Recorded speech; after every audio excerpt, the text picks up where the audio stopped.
and 𝗗𝗗𝗘𝗏, 𝗗𝗏𝗃𝗃𝗃𝗃 and 𝗗𝗏. Daniel Deleary, 𝗗𝗏 knows Community Engagement Coordinator, 𝗗𝗏 Anokiwin. We 𝗗𝗏 Mowin Ajina. So I introduced myself. My spiritual name is 𝗗𝗏𝗃𝗃𝗃𝗃, which was given to me shortly after my birth. I belong to the Loon clan, which is my family clan, passed down patrilineal amongst the Ojibwe, the Anishinaabe people, much similar to many other nations, even European nations, where clans and crests and family lines were delineated by clan rather than last name. I come from many places. I'm a member of the Oneida Nation of the Thames. I also belong to Chippewas of the Thames, which is the sister community across the river there, just outside of London, Ontario. And then also I come from 𝗗𝗏𝗃𝗃𝗃𝗃, Maniwaki, Quebec on my mother's side. So I have many places that I come from, but I'm a member of Oneida Nation of the Thames. I currently live in Walpole Island First Nation, which is just south of Sarnia. And I've been working as the Community Engagement Coordinator with 𝗗𝗏. We are formerly known as the Aboriginal Apprenticeship Board of Ontario. We've transitioned to 𝗗𝗏, and it is quite the acronym. Quite the acronym. Yeah. And I've been working with them for now 9 years, trying to see more and more Indigenous people gain meaningful career opportunity within the skilled trades. And I've been doing this for about 13 years now, working in the employment and training, the apprenticeship field. And CUSW was always present. CUSW, the first conference I ever attended, I was actually in Thunder Bay, your hometown, Dan. Yeah. We were at the Valhalla, and very new to the area. I'm not a skilled trades person, nor would I make a very good skilled trades person. My wife is much better at skilled trades than I am, and I'm fine with that. She can do more things around the house than I can. I can paint. Actually, I can paint and do some damn good mudding and sanding and whatnot. Well, that's a trade right there. That's for sure. Yeah. Two Yeah. trades. So I should say that I can do that. But yeah, when it comes to some basic plumbing around the household, she's got it. Her dad was a pipe fitter. So he taught her some basic plumbing and such. That sounds a little bit like our household where with my hands now, I'm trying to fix the drain under the sink a few years ago, and I just can't reach. And it's like, Nasia, can you help me? So she's the hands in our family now too. So I totally get that one. In your introduction, you were saying your name was given to you sometime after you were born. I notice you said after. In my mind, a lot of babies are given their names before they've even took their first breath. Yeah. Can you explain a little bit about that? Yeah. So spiritual names, you see the name on the screen is Daniel Deleary. That's my English name or my legally given name. But for our people, we carried spiritual names, which is said to be the name of our spirit, the spirit that resides within our being, the spirit that gives us the movement in life, the desire to move in life, seek life. And that spirit there thus carries a name. And the practice amongst our people then is when you have a child, so after birth, that a name would be sought for them. I think at one time when our communities were strong, when our families were not affected in the way that we have been by colonization, families, parents would have gone to the grandparents or a great uncle or a great auntie, someone of elderly status in the family line, and asked that person to seek the name of that individual spirit. And so those names come in different ways, whether it's through dream, i.e. vision. And we say it's our truest name because it's a true reflection of who we are, our spiritual being, and maybe our intent and purpose upon the earth. It's like you're taking the time to experience the essence of the person before you give them a label almost. I don't know if that's even correct, but that's just what I got out of that. Like taking the time to experience things and people. Yeah. And it's a spiritual seeking, right? It's a spiritual seeking. That name is spiritually sought for that individual, for that baby. And I can honestly say I'm one of the first generations of Indigenous people where that began to happen again at a very early age. It's something that for, say, one generation of our people, 1-2 generations, even many of our Indigenous peoples now today are left wondering, seeking, trying to figure out how is it that I received my name. But I was very fortunate as a baby that my parents made a conscious choice to rekindle the cultural, spiritual fire and found those elders who were still remaining at that time to seek knowledge of our ways, our culture. Right. Yeah. Like the colonialism that came into play, it broke that chain. Like what I was saying earlier, you're putting forth the effort and the time. And because of the colonialism effect, the time wasn't allowed. The time wasn't there. And it's nice to see that we're doing what we can do and maybe weld some of these links. Yeah. We have a long ways to go as Indigenous communities to rectify what has been done in the breaking of those lines, those lineages, those chains, right? There's still a long ways to go. Yeah, we've got hundreds and hundreds of years of breaking the chains. It's not going to change overnight, but it's also something we can't put on the back burner anymore. It has to be looked at with courage and with foresight and with action, that's for sure. And this conversation we were having now, it's kind of where I felt the conversation would go. We can talk about the union. We can talk about how we want to get people out to work and with our affiliations together and how we work together to make a better Canada and a better community for all of ourselves. But there's much more than the shop talk. And I think this is a great starting point to get the conversation going.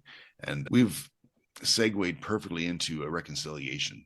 It's something that's on the minds of everybody in the last couple of years, especially with all the news that's been everywhere. And I really think we need to touch on that. Yeah, reconciliation's big. It's big, and I think we have to have these conversations. And that's why I was appreciative, Dan, that you brought up that suggestion of, let's talk about reconciliation. We have to have these honest discussions with each other in our communities, within Canada.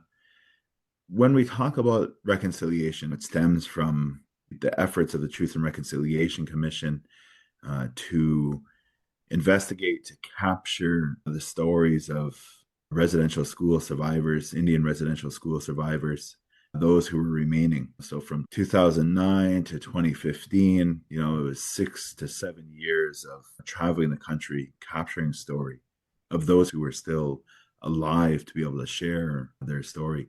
A lot of people think, sorry to interrupt you so brutally, but a lot of people think that the residential school system was a program from a long, long time ago. It was just recently abolished. It's not that far away from us. Yeah. People think, oh, it happened so long ago. We weren't even aware of it. We weren't even part of it. No, we're wrong. Yeah. 1996. Some say 1998, the last school closed, right? It's within our life. And I would say it's probably within the majority of Canadians. That's within their life cycle. Yeah. And the sad part is, guys like myself, I knew about the residential school program because I really first found out about it when I went up to Northern Alberta to work. And I lived in a camp, and one of my next door bunkies, he talked about it, and his son was actually on the job site, and his son told us how his dad had a lot of bad memories and a lot of bad dreams sort of thing. And I didn't even really know the process of the residential school program, or even that it really happened. And the fact that it ended in like 1998, 1999, I didn't know that either. Yeah. I think the knowing and understanding that's happening to a greater degree in the awareness of the residential school system to a greater degree than ever before within the Canadian education system, which is tremendous, right? I think what the next struggle in that is that, for many people to, just like yourself, Dan, as you came to have that discussion about the sort of the traumas that the individual was carrying, I think that is the next step of awareness and understanding that many Canadians need to come to, is what has been that impact. We're talking about generational trauma, right? And generational trauma continues until the cycle is broken. Yes. It's in everyone's family, yeah. Trauma and behaviors. And until each one of us become conscious of those traumas and decide to make a conscious decision to break that cycle, then the cycle will continue. We'll pass the cycle on to our children. If they choose not to change it, they'll pass it on to their children. And so I relate it to that probably every Canadian family has some sort of generational trauma.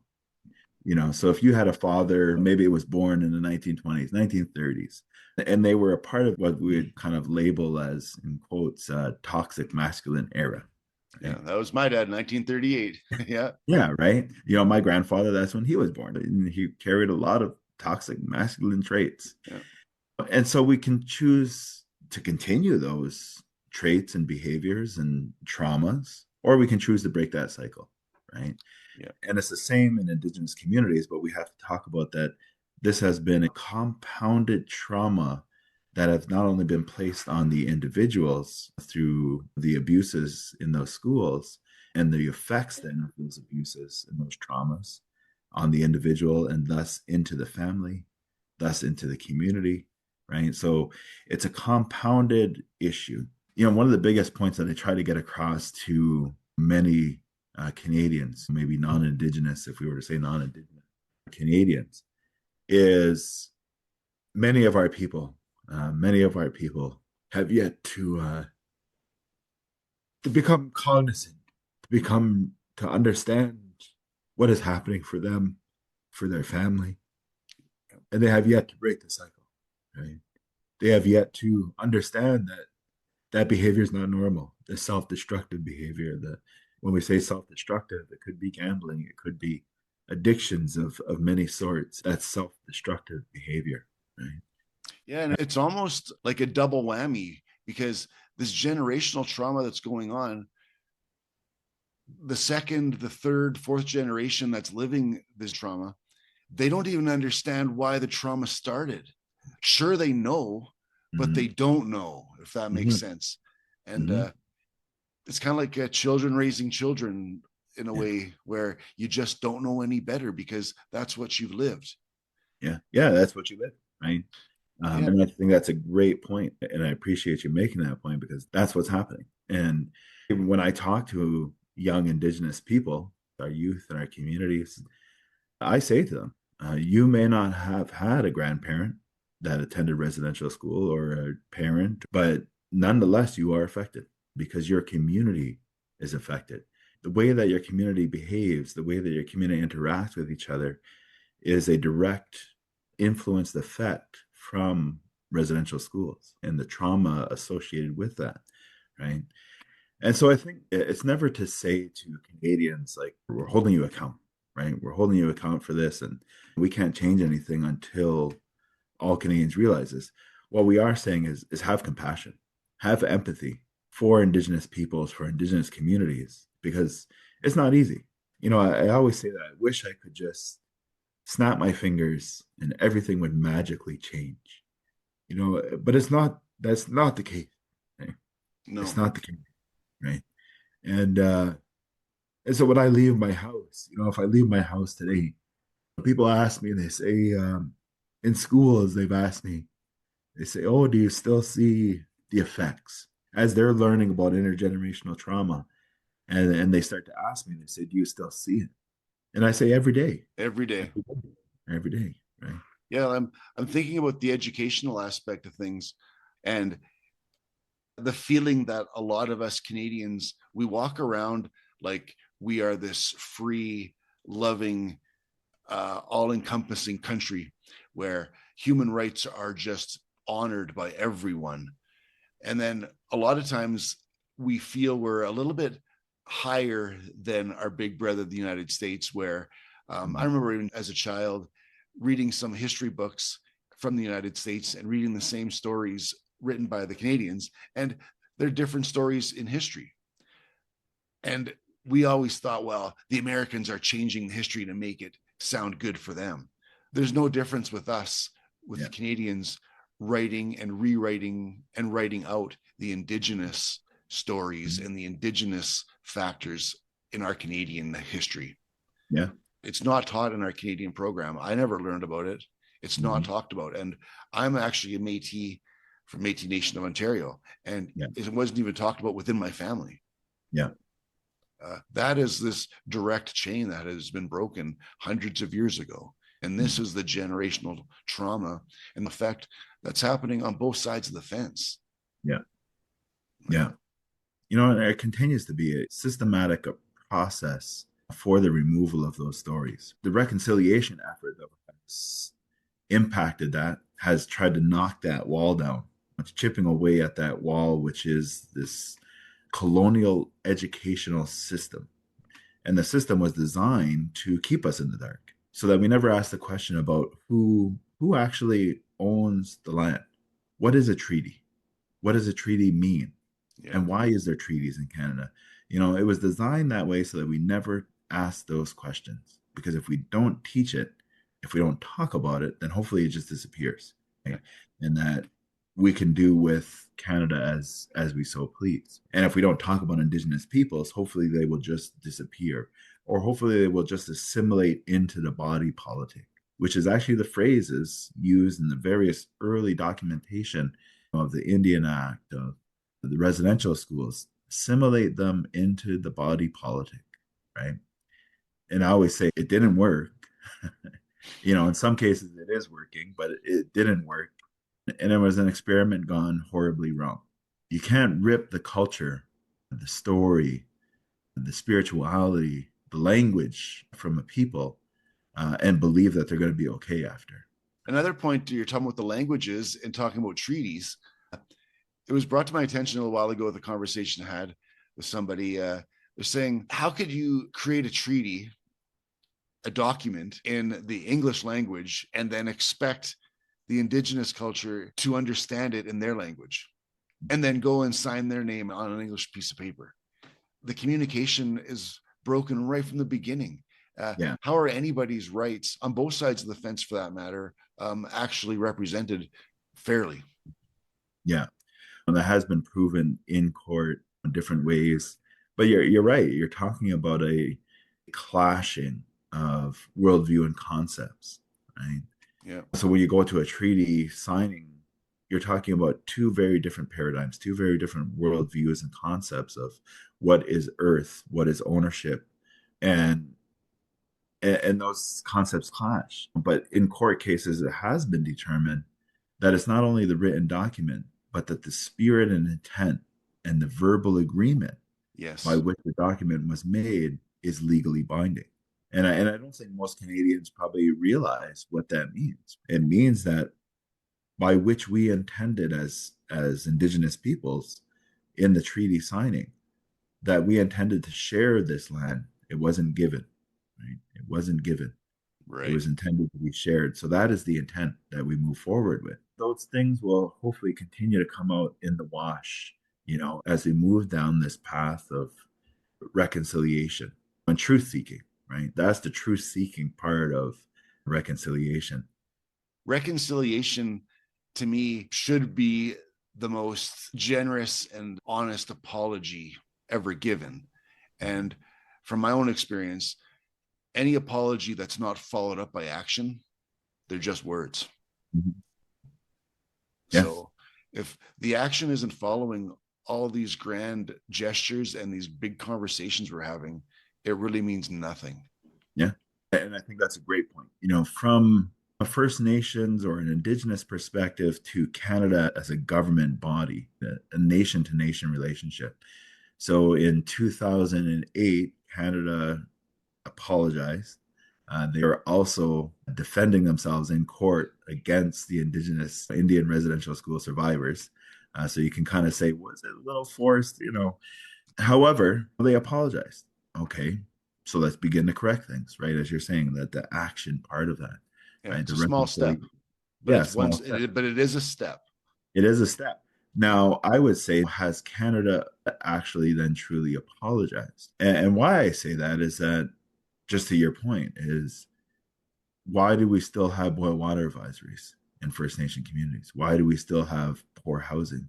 Why do we not have equitable funding for education in First Nation communities?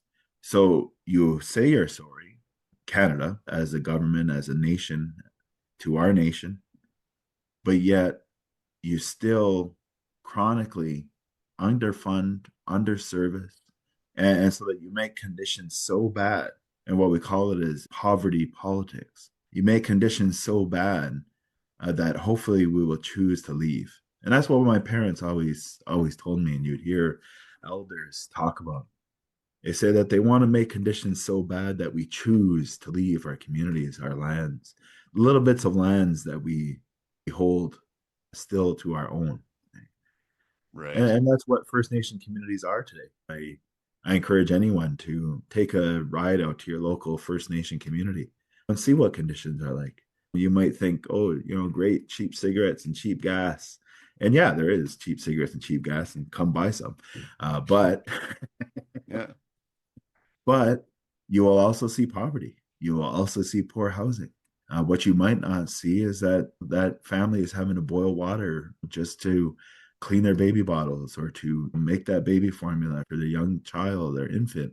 That's what you're not seeing. You're not seeing what's going on. You're not seeing the mold and mildew in the housing because of poor infrastructure. It's mind-boggling, actually, and shocking. I remember actually taking your Indigenous awareness course a few years ago, and this same point actually was brought up by a pipe fitter at another event I was at like 2 years after this. Mm-hmm. And the point was, there is a town like maybe 10 kilometers away from one of Canada's major cities, and it's an Indigenous community, and they have not had drinkable water, potable water, for 25, 30 years, and they're only 10 kilometers away or something like that. I don't know if my facts are exactly right, but it blew my mind, because this city was like a 1 million person city, and a short drive away, there's a whole community who's been boiling water for 30 years. Yeah. Yeah. And I think it's happening across Canada, right? Yeah. But my point is, people think that these boiled water advisories are happening so far north that the water is coming from a stream or something like that, and they're just getting the water from a tiny little well for their small little community. It's not like that. We're talking about the major centers of Canada where the major population is. Yeah. It doesn't make any sense. It's inhumane. It's inhumane, right? It's inhumane. And back to your point, which was a great point, it's not to say Canada is a bad country, right? Because, hey, you know what? I can appreciate why most Canadians love this place, because we're free of war, right? Yeah. Peaceful, right? There's prosperity for some, there's opportunity. And many of the people that had come here, say within the last even 100 years, many of those families came here seeking peace, seeking a place where there wasn't persecution of them or their families or their communities, where they were free of war, right? Free of war. Right. And on that, for the last century, that we could say that those individuals, that's who they are. And maybe even longer than that. Those first British settlers, the first French colonialists who came, they too were seeking a better life. They came here, and so I can appreciate, as an Indigenous person, that for Canadians. The struggle. Yeah. Yeah. And coming here and finding a great place. But to your point, it's like, but that has come on the backs and the blood of Indigenous people. Yes. That success that people come here and find. Whereas our people, we haven't seen that success. We haven't seen that prosperity. We've been marginalized from that. And so that's a difficult conversation. Yeah. And so for most Canadians, they have this concept of what Canada or who Canada is as a nation, as a government. But the reality is that, while they, and I just seen it, I think there was, I believe the number was $200 and something million being sent to Ukraine. Yeah, I just saw that in the news. Yeah. Yeah. And, I don't believe what Russia is doing is okay. I don't agree. At the same time, you can spend $200 and something million to support somebody in a war, but you can't provide clean drinking water for First Nation communities. Exactly. That's the thing. We are so great, but we got a lot of changing and a lot of things to work on. That's for sure. Yeah. When you look at the numbers in Toronto, they estimate 100,000 Indigenous peoples living within the GTA, right? Canada's largest city. Yeah. And the number is probably higher than that, because many Indigenous peoples, we don't fill out censuses. I know they got the new commercial going right now, make sure you fill out your census. And it's like, there's a number of reasons I don't, and we won't maybe get into that today, but yeah. Many Indigenous people I know don't fill out censuses. And one of the first reasons is that we do not recognize ourselves as Canadian citizens. And there's a long understanding and story and legal rationale behind that. And it has to do with the treaties, nation to nation. And so we can assume that maybe the population is much higher in the GTA, but they estimate that 90% of that Indigenous population within the GTA is living below the poverty line. 90%. And I was with an elder yesterday. His name is Duke Redbird. He's been in the GTA and Toronto region for many years, instrumental in that community, trying to help the community, bring awareness, understanding. We were having a conversation before the event we were at. And he said, I know that stat is correct because I've seen our people living in poverty in the GTA all my life. And so we've never had the same opportunity provided. Yeah. And that's where CUSW has always been a game changer, right? Not to talk shop. And it's not just the organization, it's the people within organizations like CUSW and many others who for many years seen that there's something wrong with the fact that prosperity is happening in this country, but there is people that are marginalized from that prosperity. Right. And so places like CUSW have organizations that have done and are doing what they can to change that paradigm, to shift that paradigm. Yeah, not just because I'm a CUSW rep and I'm a member.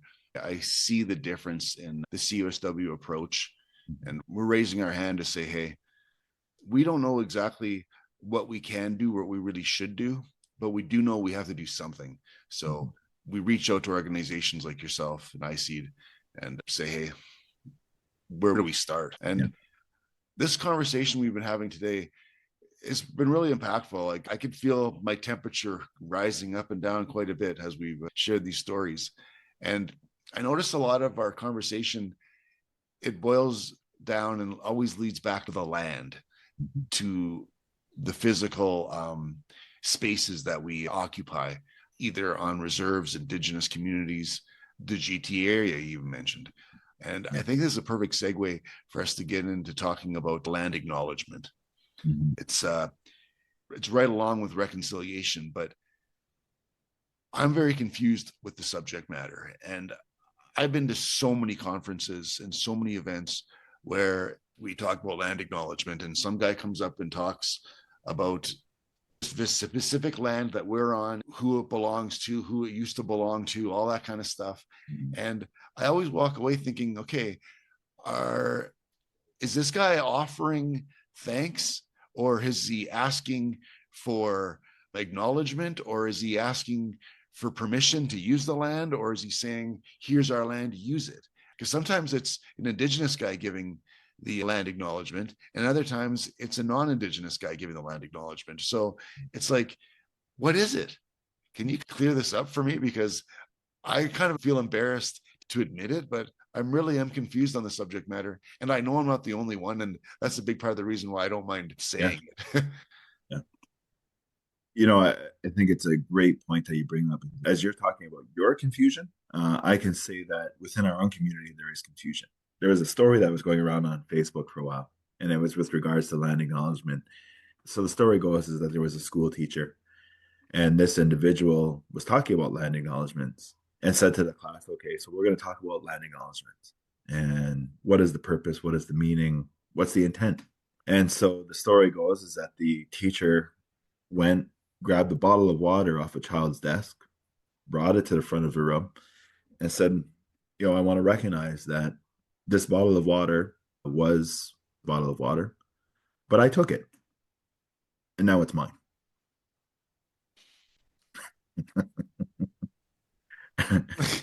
It's kind of like, I'll just take this. Yeah, but I acknowledged it's yours, so okay, right? Yeah. Fist bump, boom. Yeah. That short story speaks volumes, I think, to land. Like, I don't want to say to individuals, don't do land acknowledgements, right? Because I think there's something powerful that can happen with land acknowledgement. I want to relate it back to Elder Duke Redbird, who I just spoke about, because he was asked at the Ontario Skills Competition to share a land acknowledgement as an Indigenous person. And he didn't say the kind of scripted, this is who the land belonged to, or this is who lived upon this land. What he shared is he said, in this land acknowledgement, we should try to change our perception of what is land ownership. How do we treat the land? How do we live in balance and harmony with the land? Because as Indigenous peoples, what I would hope is that through the land acknowledgement, people should hopefully gain a different perspective about the land. Yeah. We are causing irreparable harm, damage to the earth. Yeah. And we are doing so at an alarming rate. We should be thinking, if my granddaughter were to come to me and to say, what did you do? What did you do? You robbed us of life. We can't grow food because the way that you farmed today, the way that you farmed yesterday, now we can't grow food upon the ground anymore because the soil has been depleted. It's barren. The waters are poisoned. There's no tree left. What have you done? And what did you do to stop it? Yeah. And I think as human beings, our humanness, our humanitarianism, We should be thinking about the land as we as Indigenous peoples thought about the land. We do not own our mother, the earth. We are only but stewards upon this earth. Stewards that just pass the gift along to the next generation. And what is that gift that we are passing along? How is it that we care about the animals? I was thinking about it a bit yesterday as I was driving home. And if a bird lands in your yard, do you own that bird because it landed in your yard? The same concept of that water bottle. Right? You don't own that bird. Oh, that bird has full autonomy, full sovereignty, right? Self-determination. Yeah, it's just like making claim to your wife. Yeah. Where you own your wife. You're married to your wife, but you don't own her. How can you own the land, especially if we are the land? We are the land. The way I look at it is you're not going to own land realistically. The only thing you really own is the borders. Mm-hmm. And the borders are non-existent in real life. They're just lines drawn on a map. They're fences that are built out of wood and steel. But who owns any of it? Yeah, who owns any of it? And we'll all be gone at some point anyways, right? So we come from the land. We depend upon the land for our very existence. Yeah. And then we go back to the land. We come from the earth. We depend upon the earth. And we go back to the earth. Yeah, what you're talking about is this chain, this cycle that just keeps going around and around. And like we talked about earlier, the chain has been broken. The cycle has been broken. And we're adding links to that chain to complete it once again. And I don't want to say it's slowly happening because that's not my right to say, but I'm hoping that we're part of it. Yeah. That's why, I appreciate working with 𝗗𝗗𝗶𝗶𝗹 because we can begin to make those changes. And so the power that is possible within a land acknowledgement is to begin shifting people's thinking about how we view the land. Because as Indigenous people, we are not saying we own the land either, but we are saying we are stewards of the land. We speak for the animals because the animals cannot speak for themselves. We speak for the trees because they cannot speak for themselves. And so in that, we hope that others will begin to see as we see, feel as we feel. And then hopefully, from a anthropocentric, being human focused, right? If I care, and I'm sure, Dan, I know you live out on the land, out on the waters, and I'm sure that you have a great, deep care for the land, not only for the land, but the trees that surround your house, the waters, the animals in the water, the animals on the land. I'm sure you have a deep and intimate even connection to that. It's true. Place. And I got to admit, as I get older, it gets deeper and thicker for me, definitely. Yeah. And so I know that you appreciate this as we as Indigenous peoples do. And so we hope that others will start to care that same way. Care as much for the land, for the waters, for the animals, and their right to survive as well. But if not, then do it from an anthropocentric perspective, which is to care about human beings first, which is okay as well. Why? Because it's like, well, then care about your future generations. Care about your children. Care about their future. Care about your grandchildren's and their grandchildren's future. Care about humans then. We're all one. We're all one. I think that's something powerful that hopefully will begin to shift within those land acknowledgements to say, let's begin to try to think like Indigenous peoples. And then from there is actually, as you said, not just words on paper, but then what is the action? What is the tangible action that you can take and that you should be expressing within that land acknowledgement to say, this is what we are doing about it. Many cities have developed reconciliation plans. And, they're good. They talk about economic reconciliation. They talk about different things and strategies, homelessness initiatives, which are all great. I say create a reconciliation plan, though, that addresses climate change. And then we are talking about worldviews. Because if you can adopt an Indigenous worldview into your reconciliation plan, that talks about how you are, as an organization, as a city, as a municipality, are going to do everything you can to mitigate climate change, then you are thinking like Indigenous people. That makes total sense. You're talking about how we should all need to learn that we are the caretakers of the land. We need to speak up about it. We're protectors of the land, all of us. None of us own it, just like you said. None of us can own this, but we could all join forces to protect it. And it only makes sense because if we look at that broader view, like we all are as one, when you're protecting the land, you're protecting yourself, you're protecting your children. It just makes sense on a global aspect, and it makes sense on a community aspect. Yeah. Our conversation here has just been segueing into the perfect step here.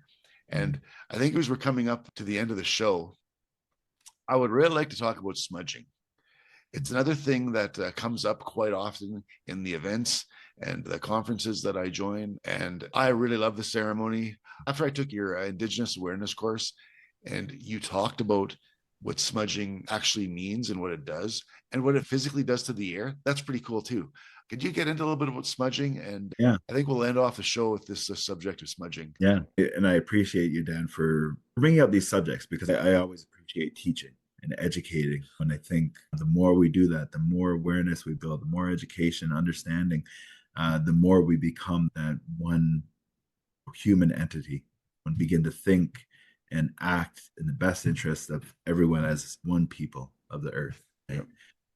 The betterment of all people, outside of race, creed, sexuality, whatever, all those things that can set to differentiate us. Let's try to find the ways that we are one. And that leads us into smudging. And, over time, we were given medicines, we were given different things to help us to live this life. Our understanding is that we are spiritual beings trying to have a physical existence. And sometimes that physical existence is difficult. There are many things that cause us to maybe lose focus, to lose our path. And so it's at those times, it's said that throughout our stories, in our histories, that various things came to our aid and were given to us to help us in our path. Some of those things were the medicines themselves. And so when we talk about smudging, we are actually talking about the utilization of different medicines, plants that grow upon the earth, each one of them having their own significance, their own teaching, their own, for lack of a better word at this moment, application, right? So at the conferences that we gather at, we'll typically do a sage smudge. In our traditional language, we call that 𝗓𝗏𝗶𝗏𝗶𝗏, which is the medicine or the grass that grows upon the Great Plains. And that medicine is used in large gatherings like that. But it's to purify the body, the vessel, to release those things that we might be carrying. And so one of the first things we'll do is we'll smudge, right? I actually don't know where that word smudge comes from. In our traditional language, we say 𝗓𝗏𝗶𝗏𝗏𝗏, which is like the purification, 𝗓𝗓𝗏𝗏𝗏𝗏, which is like to use the smoke to purify, right? The word smudging, it's an English word or some non-Indigenous word. Okay, that was going to be one of my questions, so I won't ask it now. Okay, yeah, something I think we just adopted over time. And so when we gather in a meeting, we're hoping that everyone can come to be of one mind. Not that we're all should share the same opinion, because we understand it's healthy to have differences of opinion and that everyone able to share their perspective, because that's how we come to know the best answer about how to move forward. But you kind of want to bring everybody to like a baseline of love. Yeah, baseline of love, a baseline of what is the purpose why we're here, and how do we move forward from here.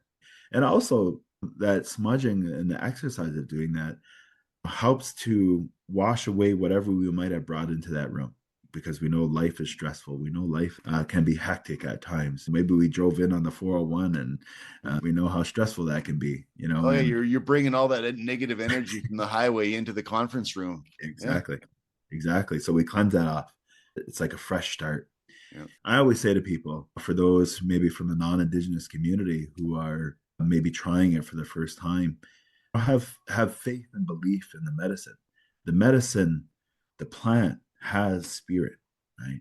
And that spirit has the willingness and the desire to want to help you, but you have to have faith and belief, just like anything we do in life, whether of any faith that you may believe in, whether it's Christianity, Islam, Judaism, or whatever it may be.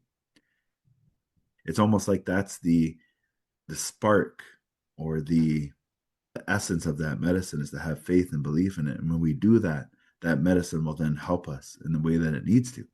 And we might not even know. We might not even know what we're carrying, what needs to be released. And I'll share one quick story. We're with one of our contractors doing the Indigenous Cultural Competency Awareness course.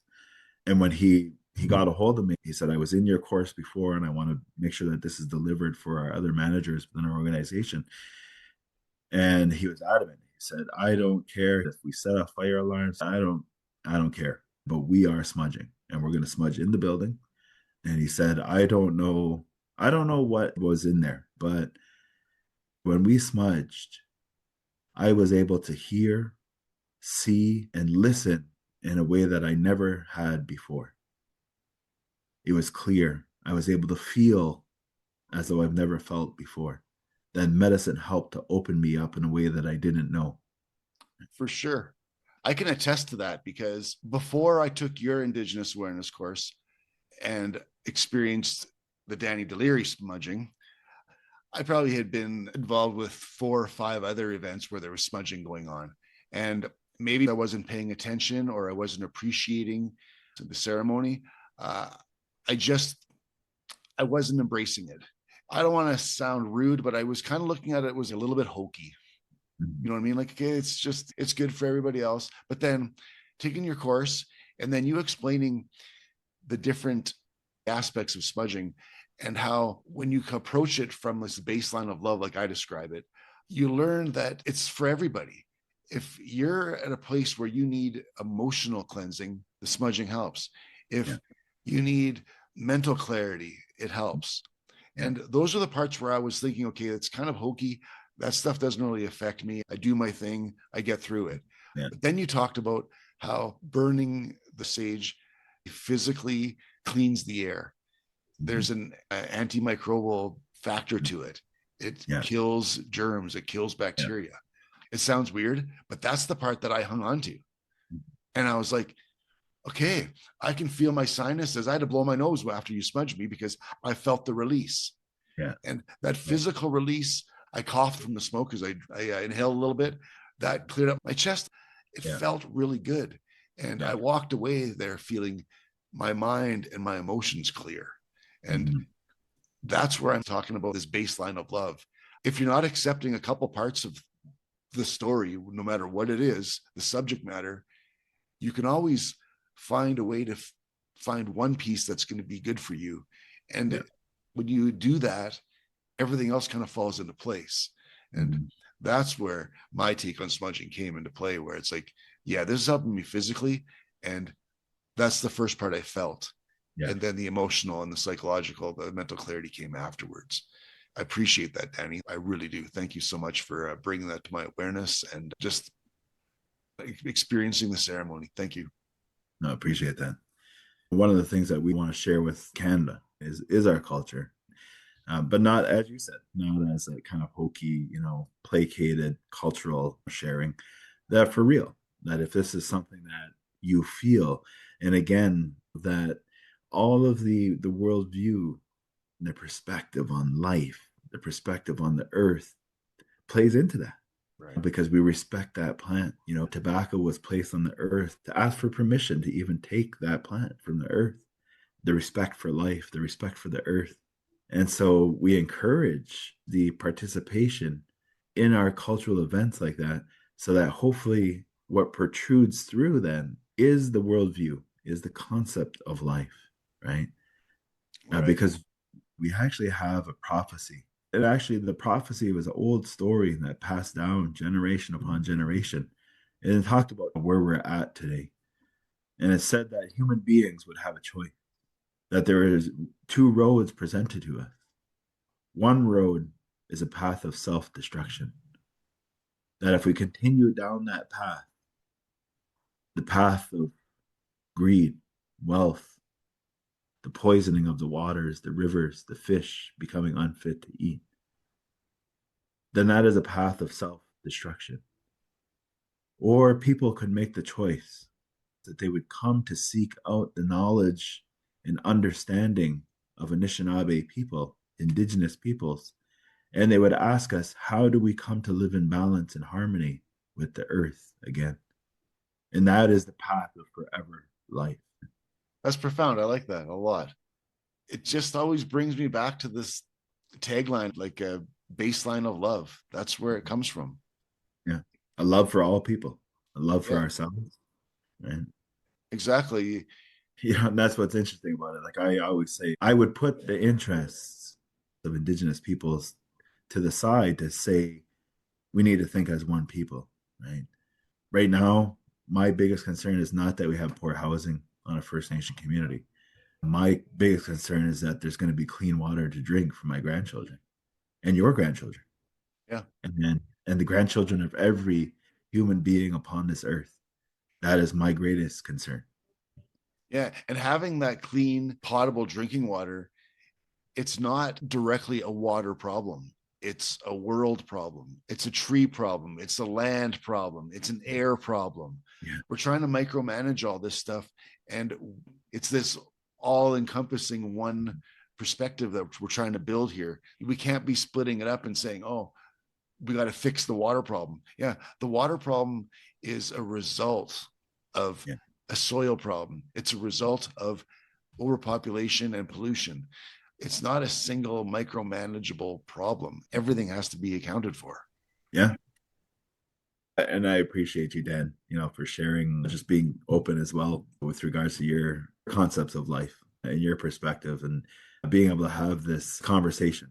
Sometimes you go into these conferences and these workshops, and sometimes the focus doesn't seem real enough. We're talking about minuscule, just as you said, like minute problems when we need to be thinking about what's the larger picture here and how are we part of solving the larger picture. Exactly. Yeah. And we're doing that today. Yeah. I look at participation. I look at contribution to your community, the broad world in general. That's all action. And we're taking action together. And it fills my heart to know that we're at least we're looking in the same direction. I'm not saying we're making any huge strides as of yet, but we're working towards it. We really are. And we've got a long road to go, that's for sure. Yeah, we do. But we'll continue to do it. I don't have a retirement plan. But at the same time, I don't ever see myself stop doing what I do. Because what I do right now is, and just as I'm sure for you yourself as well, is this is life. It's not work. It's not, it's life.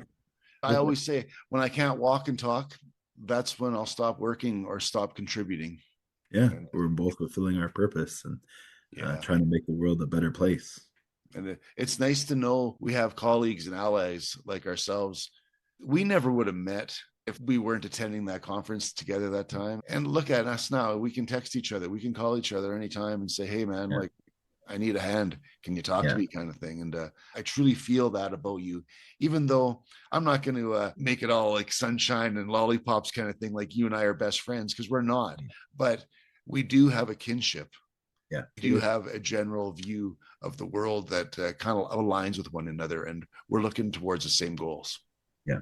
Yeah. And that's what it really boils down to. We start from the perspective of, let's create something. We don't want to destroy anymore. We need to create. We need to build. Yeah. And I truly appreciate your perspective today and for allowing us to shine the spotlight on you, because honestly, Danny, you've been so illuminating for us today. And just like I said in the introduction, your name should be Danny Transparency. The emotion that you showed, just your ability to just let it all hang out and say, hey, this is who I am, and to allow your true feelings to be portrayed. We really appreciate that. That's a real power you have. And just like Val said, you really are the best of us. And thanks again for being on the show, Danny. Thank you. Appreciate it, Dan. Thank you. For everybody who's watching the show today, if you want to get in touch with Danny or myself, if you got any ideas for the show, if some of the content matter might have shaken some things up in you and you need to talk to somebody, please reach out to me, reach out to Danny. contact somebody. We're always there to help. And on that note, we're going to wrap this show up. Thanks again, Danny, and take care, everybody.